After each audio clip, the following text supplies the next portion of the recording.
On that note, you ready? Shall we do this? I'm ready. Okay. Let's do this. What are we doing? Are we...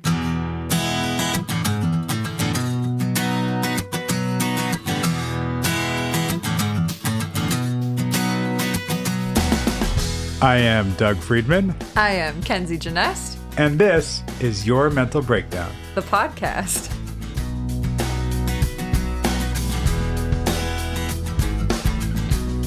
With us. With us. What are we doing? What's happening? Wow, you are off your game already. Yes, I am.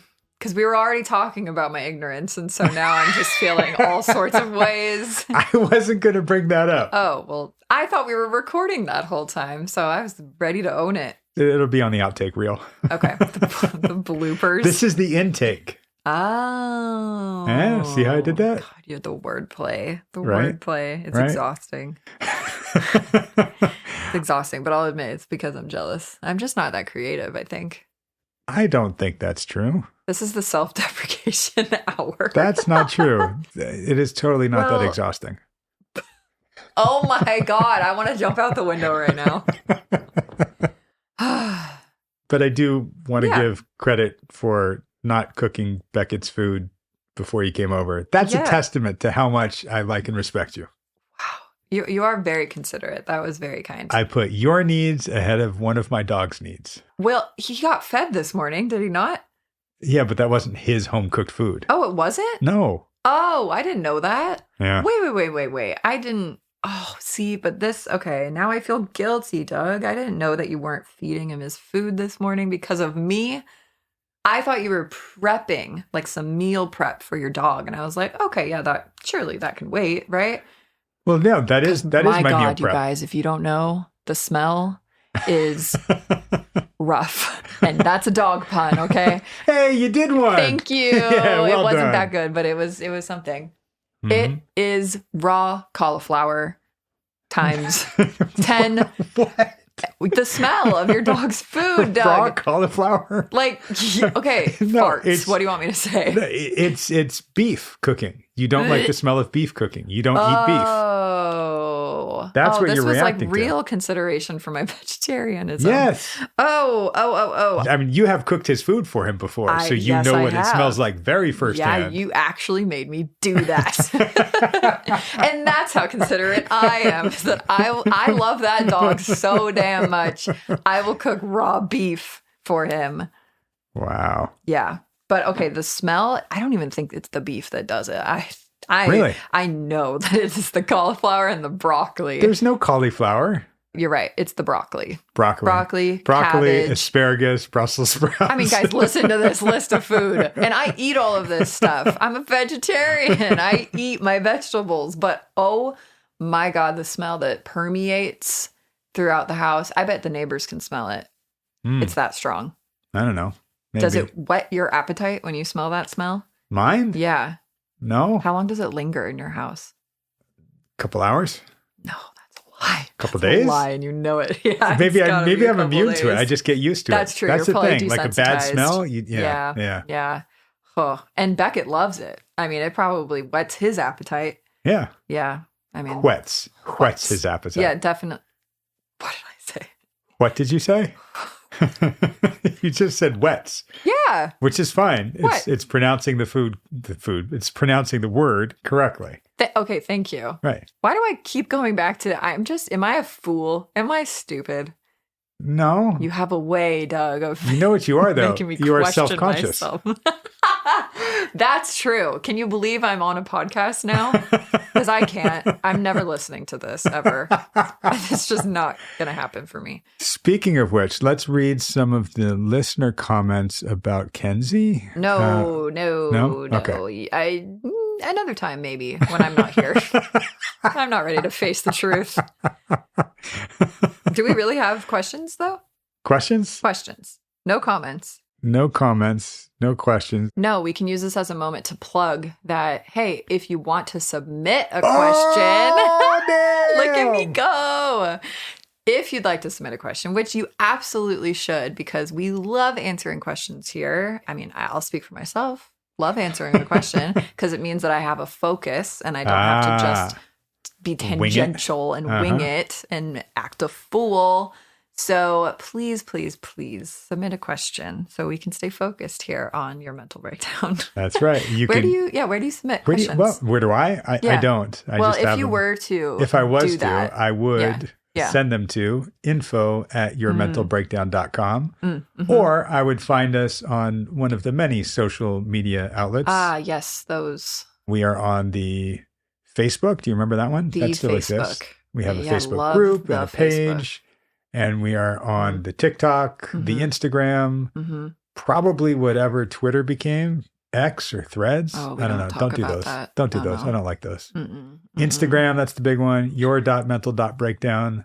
And Facebook, we're on there too. Or email us. Did you already say TikTok? I did say TikTok. Yeah, you should go back and look at Doug in like Yoda costumes doing TikTok. Oh, yeah, I know you absolutely should. It's a joy. It's a real joy. It's a treat, actually. That is brutal. It's fun. Don't like that. If we're going to make a fool of me, I'm going to make a fool of you too. Oh, no, I am a fool made of. True. I mean, you willingly posted that stuff on TikTok. Yeah. Willingly. So you really could be that influencer that submits their own questions. That's a thing that people get accused of. Really? Yeah, because on like Instagram, I am on Instagram, and people, like, I'll swipe through some stories, and like more influence-y content creator type people will be like, everyone's been asking me, so here, I'll tell you like my secrets to blah, blah, blah, blah, or whatever. This is how I make my hair mask or something. Wow. And people are like, no one's asking you that. Like, you're definitely submitting those questions to yourself so you have something to talk about, which we will do if you don't submit questions, people. I have so many questions for Doug. Right? Such as? What makes a good therapist, Doug? No. What sets apart a good therapist from an excellent therapist? Ooh. That's the question that is in my noggin every night. Really? Before I go to bed. For real? Yes. Huh. What separates a good therapist from an excellent therapist? Yep. How do I not just remain mediocre? How do I get better, more skilled? Yep. I know the answer is experience, but okay, how do I make it an intentional process where I am actively trying to rise above mediocrity? That's my question. Okay. That's your question, because there were a lot of questions in that question. So I'll just answer the one I feel like answering. Okay. That's fair. How do you rise above mediocrity? Yeah. I think you learn to go easy on yourself and allow yourself to make a mistake, because there's never really a mistake, as we've talked about, right? Yeah. And being able to kind of review yourself and check in with yourself. I worry about the therapists that are so rigid or complacent, whatever it is, arrogant, narcissistic, sure, because there are a lot of those out there that won't even take stock of themselves or how they're doing. Yeah. I like getting called out on things. I wonder about how I did in a session all the time. Yeah. Right? Yeah. I think the good therapists do that. The ones that don't are the ones that I worry about. And maybe it's less about mediocrity and more about being stagnant. I think when you're stagnant as a therapist, you're a disservice to your clients. Yeah. Most of the time, some people I know this therapist, or I know this modality, this theory, this approach, and I can count on it. And this is what it is. And it's just like doing the workbook. And that's why I like Dr. So-and-so. Yeah. I go, okay, cool. Right. I'm more about clearly personal growth and professional growth. So as long as we keep growing and keep pushing ourselves, to me, that's how we become excellent, not just stay good or mediocre. Okay. It's a good answer. I like that answer because it makes me feel better, because I think I'm doing that, right? Like, I am always berating myself after sessions. Like, what could I do better? So I'm definitely not on the other side of the spectrum. However, the scientist in me, I'm not a scientist, but I wish I was. The scientifically minded person in me is wondering, how do I know I'm excellent though, right? Like, how would I know if I reached that not mediocre place? But I want to actually just tweak that word, excellent. Okay. Because that is absolutely a subjective word. No, totally. In what we're talking about. Is. Yeah. So you can't ask yourself that. Yeah. Right. Yeah. So if there's no way to measure it, stop asking that question. I hate that. This is what keeps me up at night, Doug. Well, great. I'm going to substitute it with another E word. So you can just shift excellent with effective.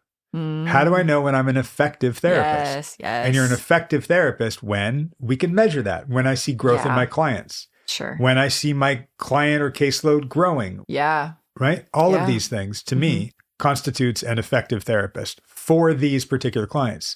In fact, if the answer to that is, oh, no, I'm not being an effective therapist, then you go, wait, why am I ineffective with these particular clients? Right. Is it me or is it them? And you need to ask both those questions and answer them. You can't just go, oh, it's them. Let me just send them to someone else. Well, that's what I don't like, right? When people are like, oh, it's definitely them. If the client's resistant, like that's on them. They just don't want to do the work. And I'm like, not necessarily. Like I could suck, or they could, whoever the therapist in question is, like might suck. Right? Yeah. You got to look at yourself too. But, absolutely. Absolutely. The constant introspection of being a therapist is just exhausting and rewarding. Yes, exactly. And on that note, let's get into it. Let's hear what Sarah's doing. Yeah. And we will be back less exhausted and less, I don't know. We'll be fresh. How about fresh. that? Fresh pot of coffee. Ready to go. I don't even know. I don't know what that means. I don't know. Okay. All right. We'll be back. See ya. I'll be a fresh matcha latte. How about that? I've been thinking a lot about what we sort of ended on last week with me sort of shifting my view of indispensable or irreplaceable with valued. That was a sort of big revelation for me, and just really looking at like what those two words mean to me. And I'm coming to this sort of understanding with myself that I don't actually like being indispensable. Right. I just have to learn to let go, not be so controlling. What works for me is understanding why I am this way, what made me this way to start, the way that I've put up certain defenses and protective mechanisms, and why I did it, and how I need to look at it now in order to sort of shift that. The folding paper. And they can be two independent things. They're not dependent on each other. You don't need to know how it got there in order to make it different going forward. No, that's just what helps me. Absolutely. Like kind of, because I need a perspective, sort of. Like I need to say, okay, otherwise I get super judgy on myself. Instead of criticizing myself, have some love for myself and understand why it is, so I can see sort of a path to fixing it. I'm glad you hit that, because that's what I was going to scratch at, and you just saved us about 15 minutes. So, we're always worried about time. There we go. Wait, delete what I said. You go. I love that you just said that too. Why? Why do I love that? Because I want to hear what you say, so I can sort of get even more out of the moment that I'm in from hearing from you. Like I'm just telling you what's going on in my head, but I need a perspective from you, because that always makes me go even deeper or think even a little bit different. One of the big secrets to therapy is I'm also deep in your head. Maybe I just know the way around, or maybe I've got a flashlight and we can see. But really what you just said was right on. So anything that I would say would just be reflecting that back to you so that you can hear it from me. I'm just saying back to you what you've already said. I get that I'm a pretty good interpreter. Okay. But you saying, delete that, delete what I just said, and I want to hear you say it. Well, I want to scratch at that a little bit before we do anything else. I want to scratch at that because you're dismissing yourself. When you reflect it back to me, I always get a little bit extra. Yeah. Sometimes I'll be like, yep, understood. Yes, doing that. And then I'll be like, oh, sometimes there's something that I thought about and then pushed past, or I didn't see the significance of, like literally looking at the two words next to each other. Here's two words I'm going to put next to each other that I've done before. But and and. It's not a bad thing. It's an indicator for us of where you are and can continue to grow. You said something, but hearing you say it Okay. If we replace that with and that mentality, I don't care about the actual word you're using. I'm looking at the mentality. If the mentality is, I put a lot of thought into something throughout the week, and when I hear you say it back to me in your words, it has another impact to me. As soon as you said and, it actually does change the whole way I was looking at it for sure. These things that happen unconsciously and just kind of come out, that's partly what we're retraining. What do you think of that? How's that hitting you? I've always noticed, even before it became part of our therapy, the and that you say to people in situations and even just in feedback. And it changes the entire picture. It's weird. Like you said, it includes that next piece. It doesn't exclude the previous piece. When you say and, it's like we keep, we validate this and we add on. That idea of you are dismissive of yourself. Yes. Let's talk about that a little bit before we move to how we can not be so dismissive of you, how we can, take you into consideration and how we can shift things going forward. Let's look at historically that for you. I have a conflict thought every time I know that I dismiss myself, but I also know that I'm very good at standing up for myself, especially if I know that I'm right. So my conflict is maybe I dismiss my feelings, not so much my actions, because I don't do things without knowing that they're correct and thinking them through. And I know this is cold Sarah talking, but this is still what I'm working on. I don't act. I don't react. I don't yell. I don't throw things. I don't get angry in meetings, right? That's just I'm not there yet. Let's just put it that way. I am going to use a but here. But I am quick to dismiss my feelings. So maybe my conflict is that I feel like on one hand, I don't dismiss myself, but then I hear myself doing it. I think you are very insightful and you've got a good awareness of yourself. You're recognizing when it's fact-based, yeah, no problem. When it's a feeling, then I'll be dismissive. It's a function of being more Spock and not enough Kirk. In subsequent versions of Star Trek, Spock is not a character on the show anymore. So he's the data, and then the other guy is like the emotion and the feeling. The character Spock was replaced later. Not really replaced, but there's a new version of it. And that character's name is Data. Oh, cool. You are less emotion-driven, more intellect-driven, more data-driven. That's why one of the first things you said to me was, I want more data. And I've been pushing at, okay, where's the Kirk? Where's the feeling? Where's the emotion there? You are dismissive of your emotion and righteous about the data when it's on your side. Correct. I know I can be self-deprecating for sure. It makes me uncomfortable when people give me compliments. But I know I'm not ugly. I know I'm not, this person that I sometimes make myself out to be, this type of stuff. But, no, I'm not sure. I'm going to have to work on the but and the and thing. Sure. It works sometimes. But I think when I'm talking, I'm still confused. So I don't know that I want to add an and.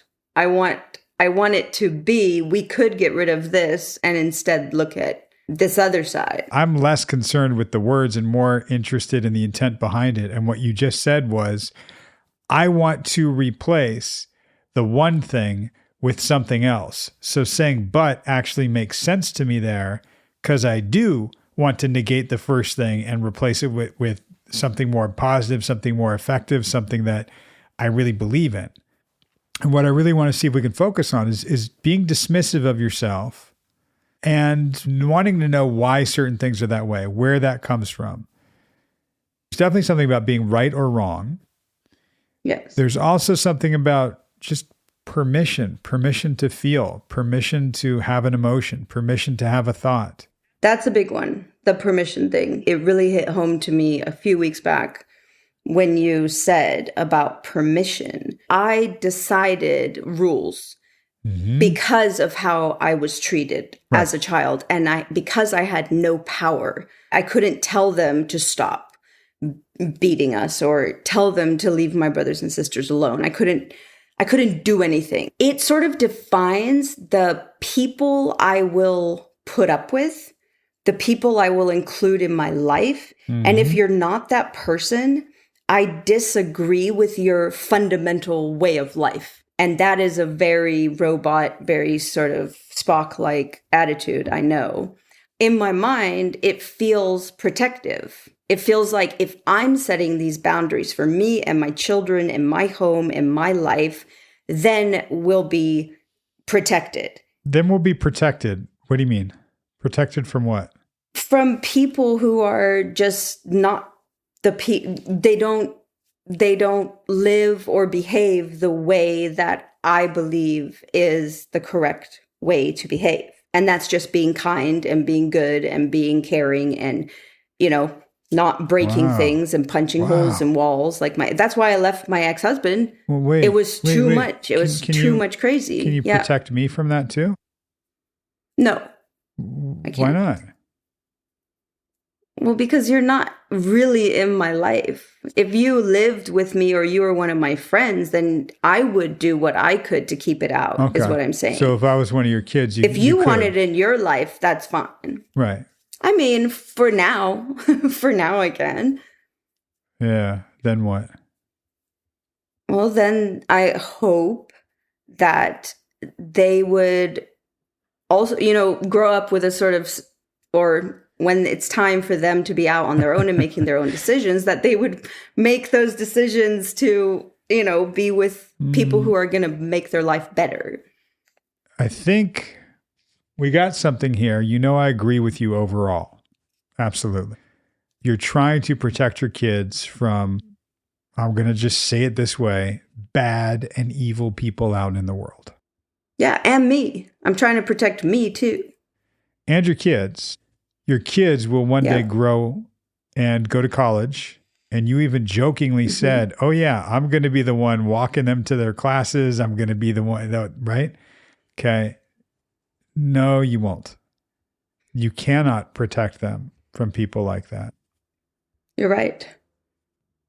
However, in my home, I can still protect them from that.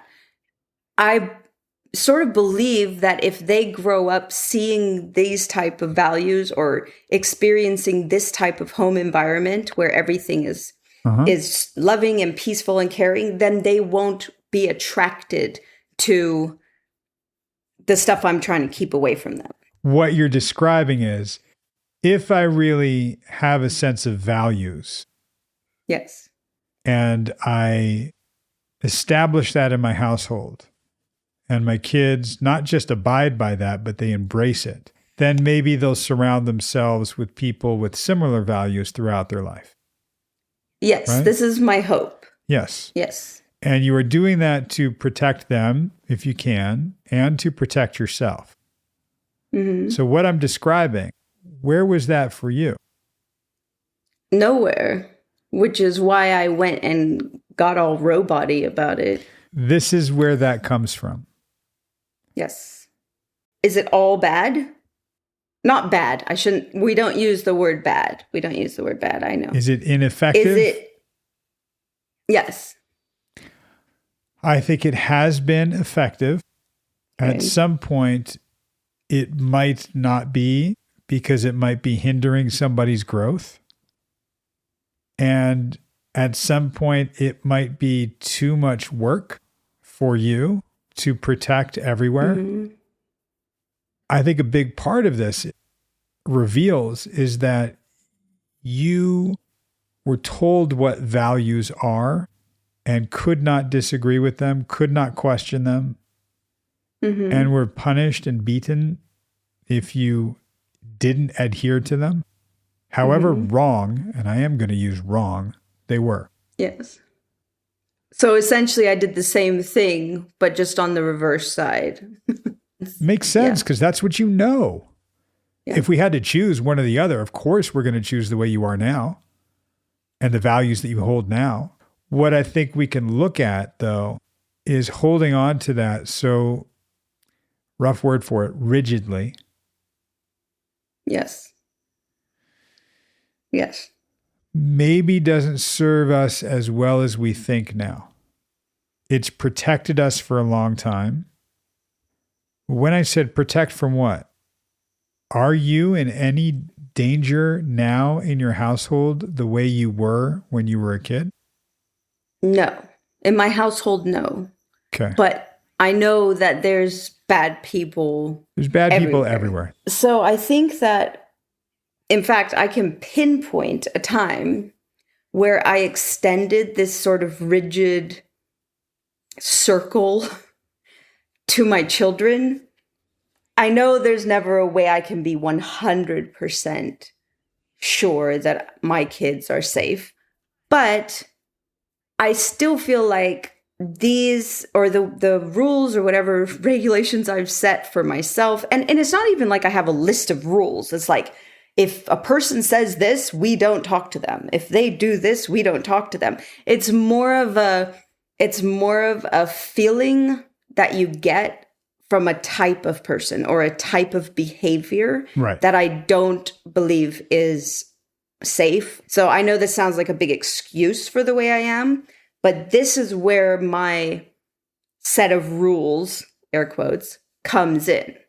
Anytime I've tried to just kind of, make friends, meet new people, do all this stuff, it's not been a positive experience for the most part. There's a lot of fear around that, I'm sure. It stems from that. And look, it's to err on the side of caution makes sense, because for you, the repercussions are pretty severe. And I don't just mean for you growing up, that's where it comes from, but around you, that's what you see. And here's something it's going to be really, really hard for you, for us to unlock this and ease this, because we're constantly reinforcing, when I let my guard down, you even just said a second ago, every time, right? It hasn't gone well. Something happens. And your experience is it's pretty severe when it doesn't go well.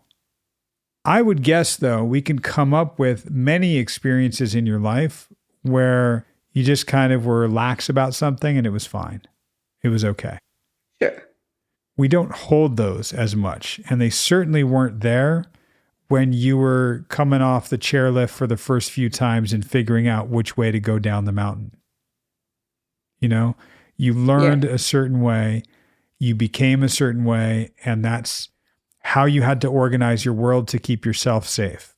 So where does that come from? Yeah. Need, necessity, protection, of course. Understanding where that comes from makes sense. And why I say letting go of that, easing that, is going to be very difficult. It's possible.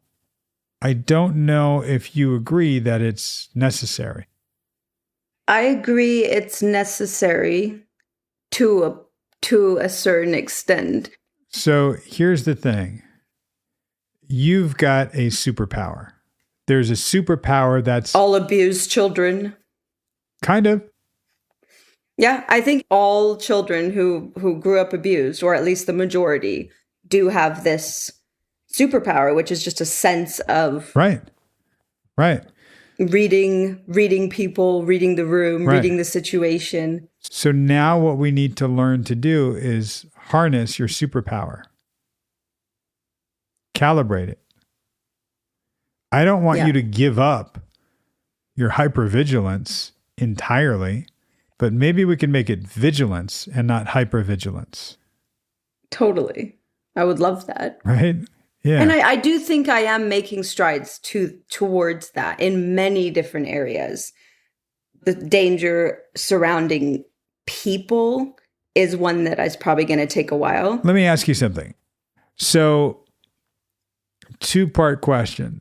The first part, I want you to think about the pool party you were at a few months back where nobody was supervising the kids and they were just kind of all over the place. So think back to that. You went into superpower mode where you took care of everything, right? Yep. There's a version of that that's vigilance, not hypervigilance, that you will right now outright reject, and for good reason, because you're not used to this, where you would just stand up and go, yo, whoa, time out. Who's watching the kids? What's going on here? Come on, people. Something like that, right? But that's what I'm saying in my head for sure. If you can think back to before it became in your head, what was the feeling that was there for you?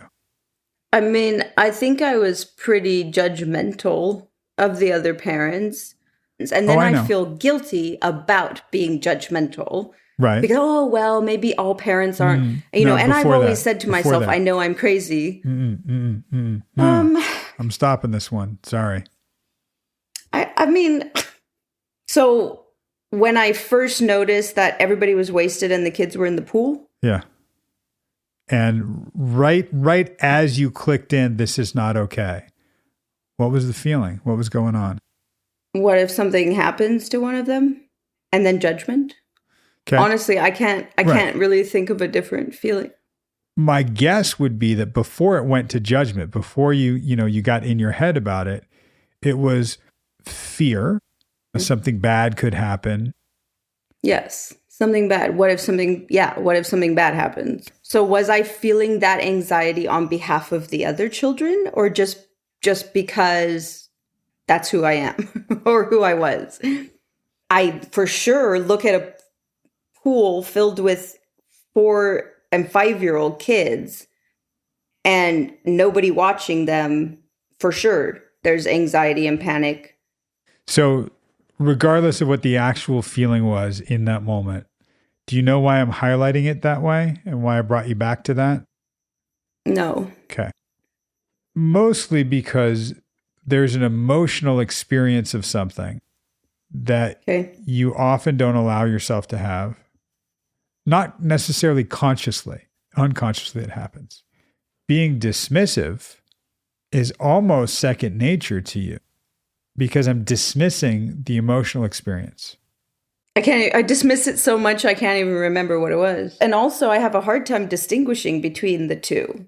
I'm starting to look at it in different ways, but I do. When you ask me, okay, what was the emotional experience before the brain? I actually struggle to distinguish the difference a lot of times. There hasn't been a real line between my brain and my heart because I shut my heart up many years ago. And when I do give myself permission, or I do feel something outside of my normal patterns, then I feel guilt for having felt that way. I always am compounded with guilt. If I ever have an emotional reaction to something, my instant response, oh gosh, I'm so sorry. I should not have acted that way. I have no idea why I did that. Or, I'm feeling really frustrated and tired. I'm so sorry. Please, ignore what I just said. So I keep shutting my emotions down because I'm like slapping them away with my instant follow-up of guilt.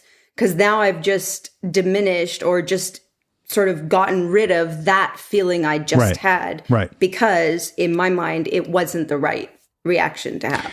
And there it is. It wasn't the right reaction to have. And that reaction could land you in serious trouble sometimes. But before the reaction, before the intellect kicks in, just allowing yourself to have the emotion, it hasn't been okay. And that's why I say the dismissing is almost second nature.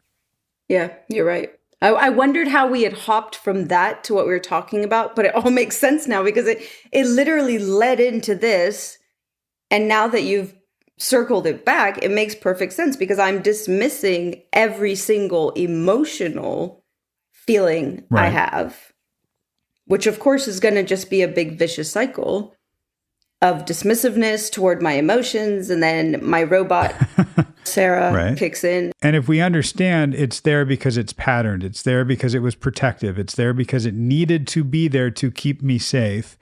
And we think, because we don't feel, we think we need to keep it there to keep my children safe, to keep my household safe. But that's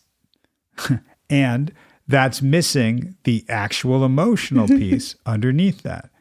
It's hard for you to recognize that. When you do, it's going to open up so much more, such incredible depth. I can't wait till you get to connect to yourself that way and actually experience some of these emotions. Can't wait. We're getting close to unlocking it and allowing it, giving yourself that permission. We need to do it carefully, slowly. We need to nurture it. Yeah. I mean, we need to give yourself the permission that you didn't have growing up to feel and talk about your feelings. You're doing that with your kids. Yeah. We're doing that with you. The permission is key. I'm quite, even though I've been through a lot of shit in my life, I'm actually a very forgiving person. If somebody comes to me in earnest and says, I'm so sorry that, I shouldn't have acted like that, or I'm sorry I made you feel that way, I instantly forgive because I can feel that they're being sincere. So I need to learn how to flip that inwards. Right. And forgive myself for those things. Yeah. And give yourself permission to come out. And feel the feelings. We're talking about data, fact. And we found the data, but the data is pointing to where the emotion was and can be and is still. Yeah. Right? Yeah. Yeah. And it's again, I don't want you to lose and get rid of the rigidity or the rules or the righteousness. It wouldn't be right yet. It wouldn't be safe yet. What we're going to do is add in the permission to have the emotion, to have that expression. We've been doing that. The more you do that, the less rigid you'll need to be, the less hypervigilant you'll need to be. It will happen naturally. But I believe you. I'm thinking in ways I never believed I would. So, these are all just more steps on the ladder. And it's good for me to look back as well. When I first started talking to you, I wouldn't have even been able to see I wouldn't have even known what that meant, what permission, giving myself permission for what. I can see it. I'm not saying I can do it yet, but I can see it. I can see how I can start allowing myself certain. Yeah. It's great. We're doing it. And it's, again, not brute force. We are. It's happening more organically, more naturally. You're doing the work. You are making it happen. And it's,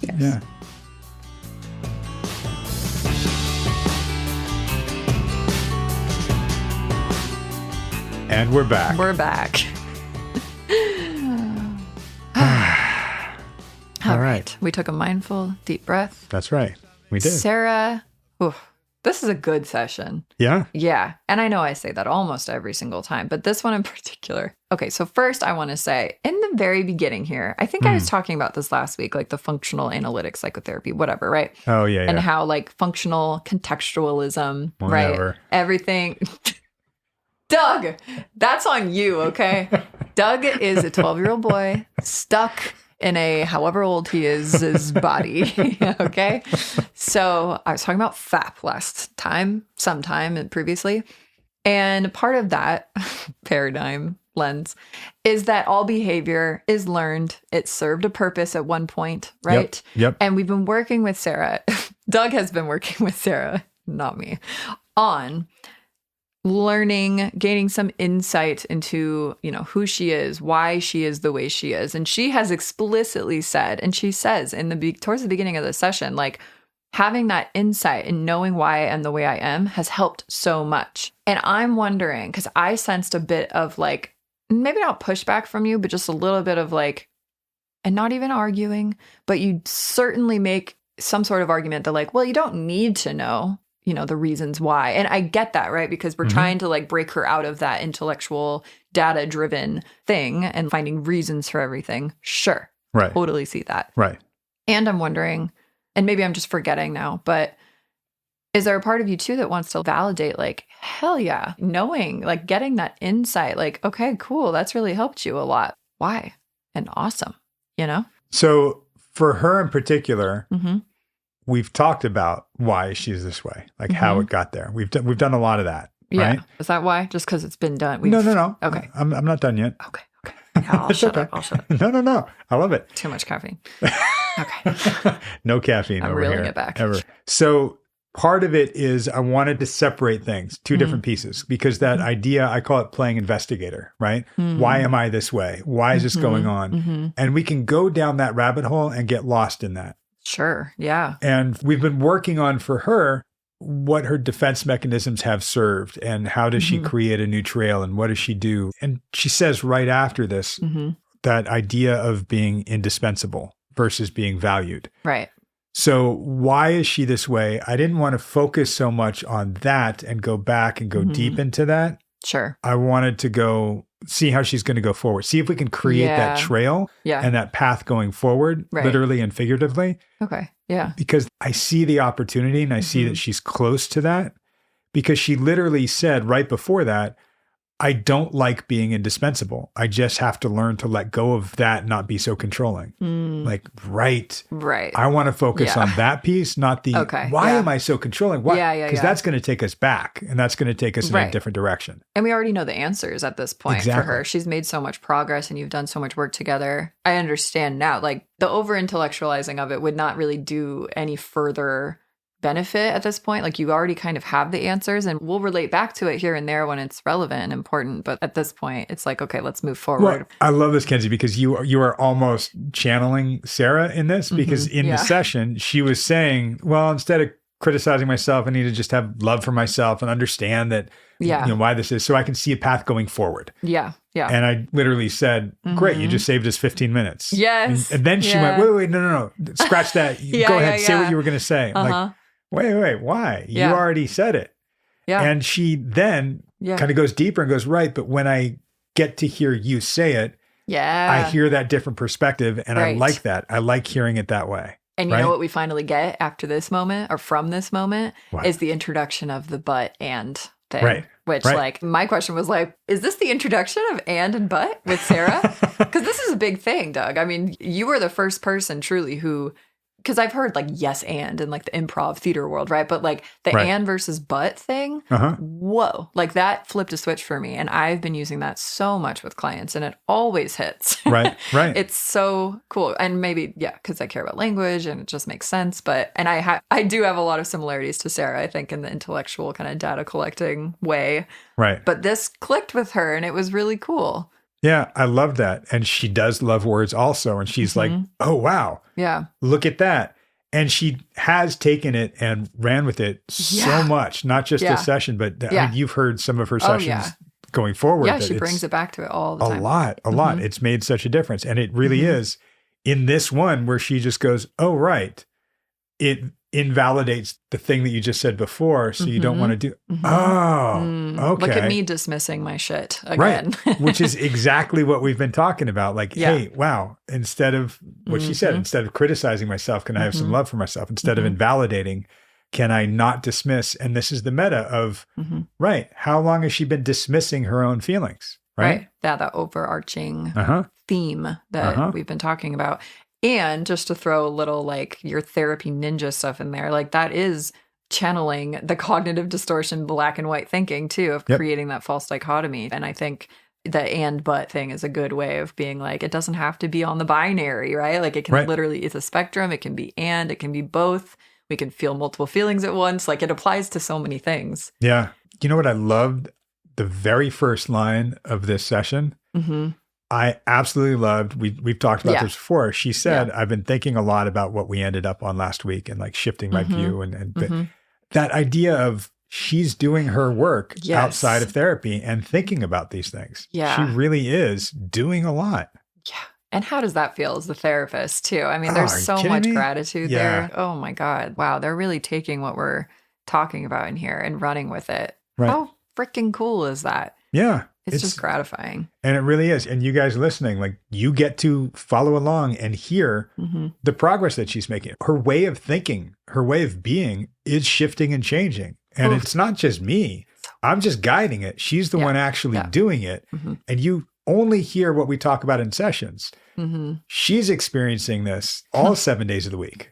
And I think just side note here, like, wow, I love neuroplasticity. I just think, I don't know if it's a law or a fact or a theory, whatever. The fact is that people can change. And I think just knowing that fact that people can change, our brains do change, whether we like it or not, like we're going to change and evolve. So, okay, do we want to change this way or that way? Like, do we want to have some choice in this? Cool.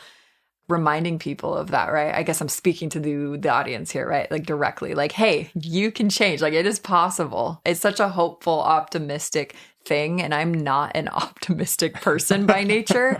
And yet being a therapist has made me a little more optimistic in a weird way because I'm like, wow, it's possible. People change. Yeah. I've changed. I've watched clients change. I'm watching Sarah change. Yeah. Holy crap. It is amazing. It's really just neuroplasticity taking effect. Yeah, it really is. And I remember reading about neuroplasticity and how people with certain brain disorders and physical maladies would train themselves to learn how to do something differently. That the brain has told them, no, you can't do this. Yeah. And we kind of override the brain. And it, to me, speaks to how miraculous brains can be. And when people come in and say, well, I'm hardwired this way, I go, okay, we can change hardwiring. Yeah. Like right now you are, for sure. I'll validate the hell out of that. Like you are for a reason right now. Right. But you don't have to be forever. Right. Yeah. Even, I give the example of, I'm sure we'll talk about it in a second, Spock and Kirk. Yep. And even if you don't know who they are, there are so many different depictions and caricatures and characters where there's the one very intellectually driven one that towards the end of the movie or the TV show, right. It's like, wow, did you actually just crack a joke? Yeah. Yes, always. Oh my God, you have a personality? Right. You have a sense of humor? Right. Yeah, you have a heart? Right. Wizard of Oz, right? It's so many. I've been wired this way for so long that, oh, wait, look, I can shift the wires and I could do this and now I can try this out and let me see what the response is. It's not always like, wow, did you just crack a joke? It might be like, what are you doing? Why are you cracking a joke? You can't do that, right? Yeah. So it happens in all different ways. And that just touches on like how people are going to respond to your change, right? Right. And that's what she talks about too. Yeah. I've said that even with her, I think in some sessions and episodes in the past, talking about, some people might not like it because you might not just be the yes person anymore. Right. The person they expect you to be. Right. There's a part where she says, I don't get angry in meetings. I don't react, I'm not automatic like that, but I am quick to dismiss my feelings. Right. And I'm like, Sarah, isn't that the same thing?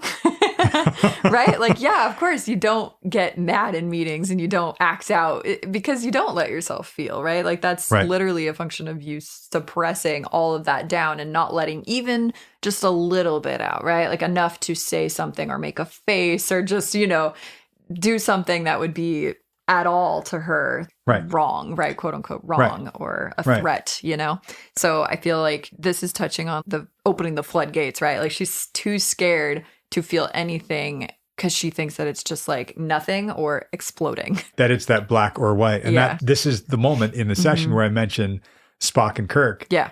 And the coolest thing, I think, she didn't even realize she was doing it because she doesn't know Star Trek Next Generation or whatever. And I'm outing myself as not enough of a nerd when it comes to Star Trek. I don't know all the different incarnations. I was wondering why you use Spock and who was it? Data? Kirk? What? Spock and Kirk. See, I don't watch it either. Okay, but I was wondering because you usually use Yoda and Vader. So I was like, why didn't he pull out Yoda and Vader with Sarah? Because this was a slightly different one. Yoda and Vader, great for emotion and logic. Yes, but specifically that Spock is more like that robot, not feeling person, right? Okay. That's the kind of knock on Spock that Kirk always gives. And Captain Kirk, William Shatner version, like very emotional, very passionate, very, right? What was really cool in the moment with her in the session is she just said, Yeah, I mean, I know that one guy's like the data guy and the other guy's like the emotion feeling guy. Right. And that's hilarious because literally his name. In the later incarnation of Star Trek, it's Data is the character. That's sort of the Spock character, right? Right. Yeah. That's the character's name. And when I said that to her, it was like, oh, right, there it is. Yep. It's that, oh, right, intellectually driven, data driven, which is how she is. Mm-hmm. That's partly why I used this one, not the Yoda Vader. And the idea being, can you just be more Kirk, more impulsive, more emotional? Mm-hmm. When we think of Yoda Vader, we think of Vader as bad. Oh, right? Okay. Generally speaking. Yeah, no, that's a good point. So Kirk is not bad. Kirk is Captain Kirk. He's the best. Right. We love him. So can you be a little more of that? Right. Interesting. Yeah, I actually didn't think about it that way because you've actually shifted my view on the Sith and the Jedi. Because you've shifted it to they're two sides of the same coin, actually. Like they're both very passionate. They just take it out in different ways, right? And I just think, whoa, like that kind of broke my brain a little bit because I think in most movies, right, like we get Voldemort and then we get like the good wizards, right? Like we get the purebloods and then the whatever. And in Star Wars, I butchered that, and I'm a Potterhead. Right. But in Star Wars, we get the vampires and the werewolves. Exactly. There's always the Housewives binary. of Beverly Hills and no, I don't know where that goes. Sure. I don't know what the opposite of that is. The granola crunchy hippies. Anyway, there's always the binary, the good, bad, black, white, right? And yeah, I think that's cool to whip out something that's like, yeah, they're both good characters actually in their own way. They both use the Force. And if you think about Vader, who starts off as Anakin Skywalker. Yeah, an innocent young boy. Right. Yeah. Who is a Skywalker training to become a Jedi. Right. Kind of is a Jedi. Yeah. Then goes to the dark side, right? Yeah. Became more emotional. And then I think he comes full circle towards the end and becomes himself again, right? Is that when he says the line? Oh, here's another thing. Something that really hit me, Doug, and I want you to explain it. When we're talking about her protecting her children, right? And she's going on so staunchly about how she can protect her children from all the bad in the world, all the Vaders, right? Like all the bad people, which we see, obviously, like if we zoom out, it's so easy to see like what's happening, right? Like she wants so badly to protect her kids from what she went through. Right. And you say, can you protect me from that too?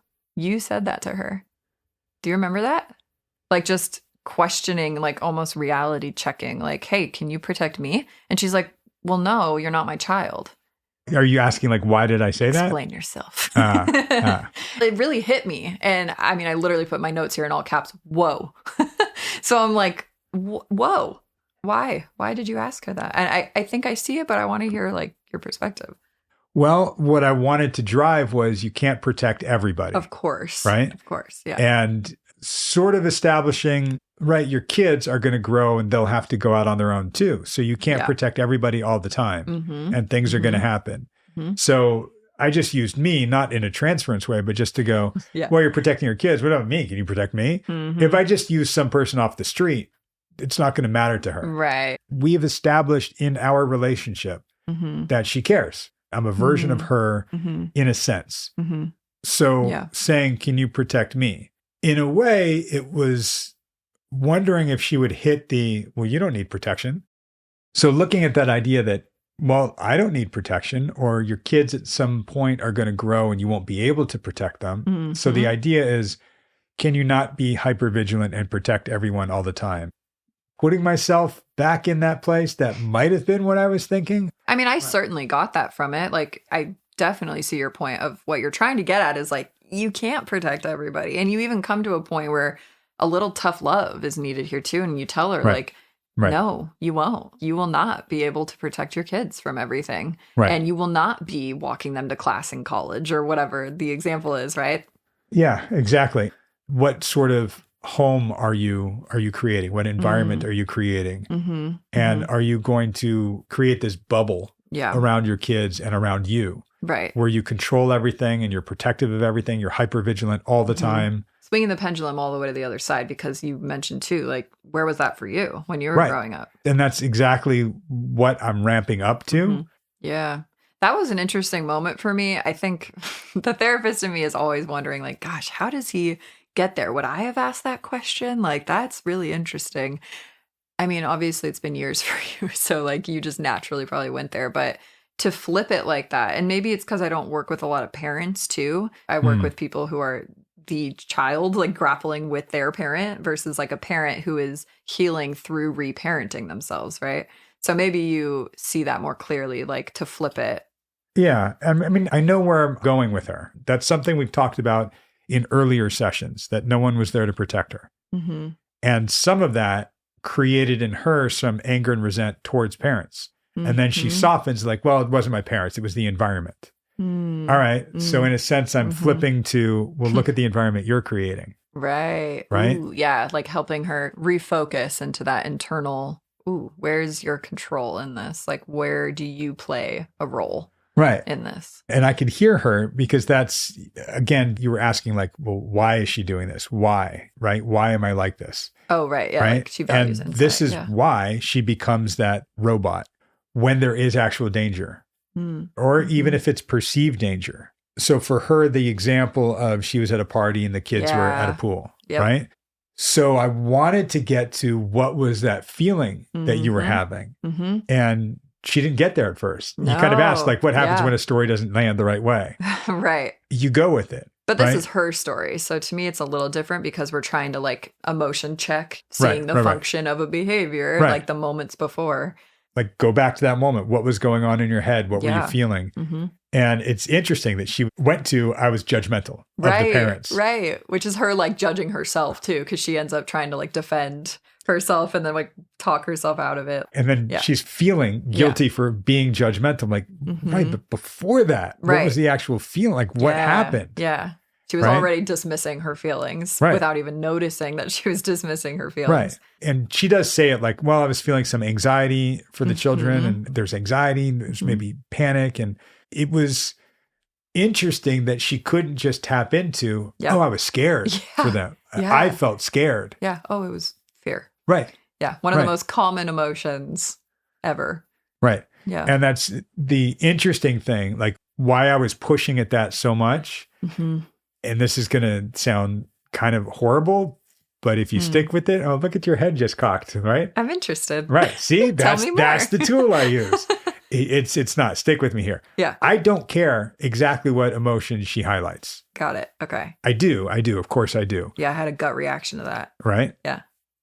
What I'm well, give me the gut reaction. Was, God, really? He doesn't care? No, of course I care. I know. This is the forest and the trees, right? Yes. I'm working on the forest here. The tree, she's going to tell me what the emotion is. So I want to validate that. But that's why we're not looking at something that's happening right now. We're looking at something that happened a few months ago. And then she actually corrected me. She was like, no, that was years ago.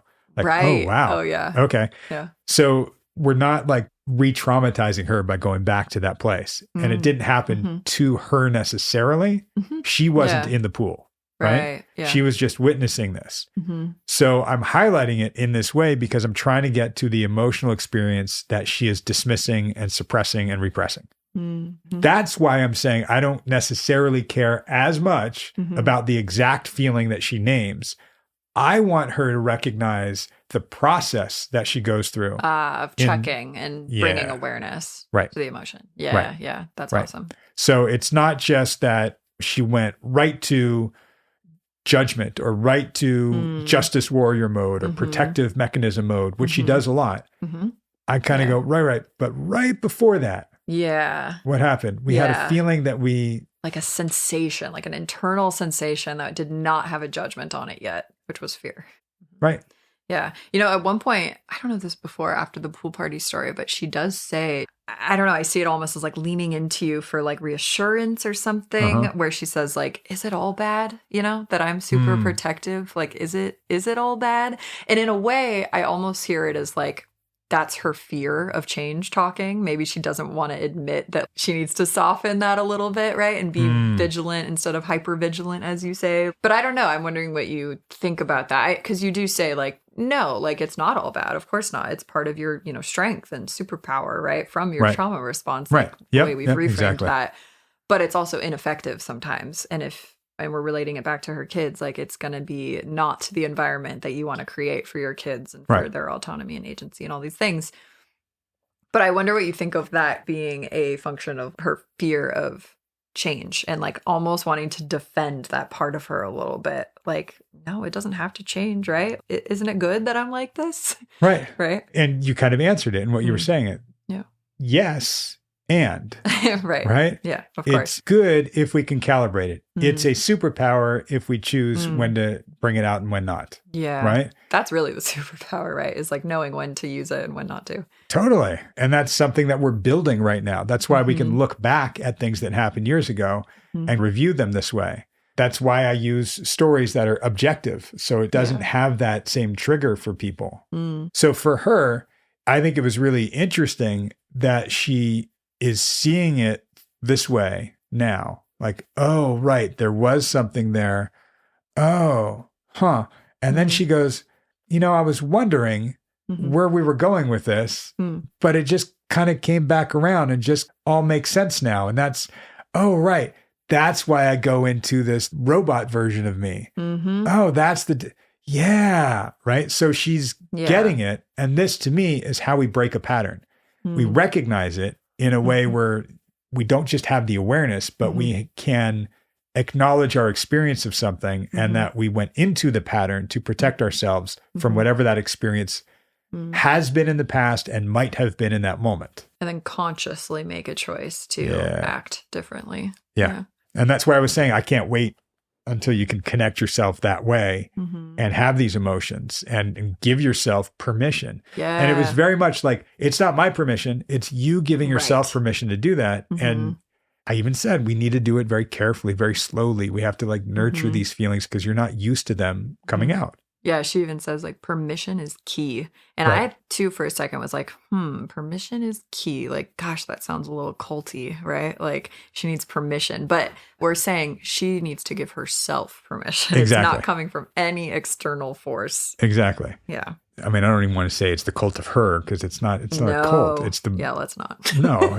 because it's not. Yeah. It really is the permission from her. Yeah. And talking about you can actually do this. You can have this. You can give this to yourself. You're not waiting for anybody's permission or allowance or control. It's you have this. Yep. And she recognizes like, oh yeah. She even said like, I believe you. I'm thinking in ways I never would have before. What did she say? I know these are all steps on the ladder. Yeah. And I think too, at the end saying the data is pointing to where the emotion is and can be. Ah, yeah. Right. I really liked that. Yeah. That's a good little summary, right? Like to kind of combine data and emotion. It's like the data is pointing to emotion at this point. Like that is where we have to go. Right. And that's helping her carve the new trail, the new pathway, the new way to process something and go through something. And it's not that something bad happens. It's, oh, wait, there's just a different way to do this. I can feel something. I can give myself permission to do that. I could still wind up taking the same action, but it's going to come from a slightly different place. Right. The intention behind it and the awareness is still change, still growth. She's growing all right. She is growing. She is growing. And we hope that we're growing on you. Ooh, me especially, as the new kid on the block. Right? Gosh. Yep. Feel free to complain in the comments, do whatever you need to do, get it off your chest, feel your feelings. Even if feel your feelings. Even if they're directed let us know your towards feelings. Me. Yeah. Kenzie, it's not always about you. Oh my gosh, you're so right, Doug. Yeah. You're right. That's period. There's an old, God, you won't know this, but it was Zsa Zsa Gabor, an old actress and personality. Sounds would familiar, say, but no. Enough about me. Let's talk about you. What do you think about me? Oh God, is that what I just sounded like? Not at all. Not at all. All right. Not at all. Thank you. He's nodding, everyone. As long as we're not nodding off. But we are signing off and we will see you again. Nope, I always do that. We will not see you. Let's try something new. Carve a new neural pathway, Doug. Okay. Okay. How do I do that, Kenzie? I don't know. Let's just try something. Well, first, you brought the awareness to it. You heard it. You heard yourself. You thanks. did. Yeah, you noticed it. And that's Good job, step one, me. right? Good job, you. Now, let's consciously conjure up something different to try. Can I just enjoy step one? Sure. Let's sit in that for a little bit. Awesome. Okay. Well, then we will be back talking at you next week.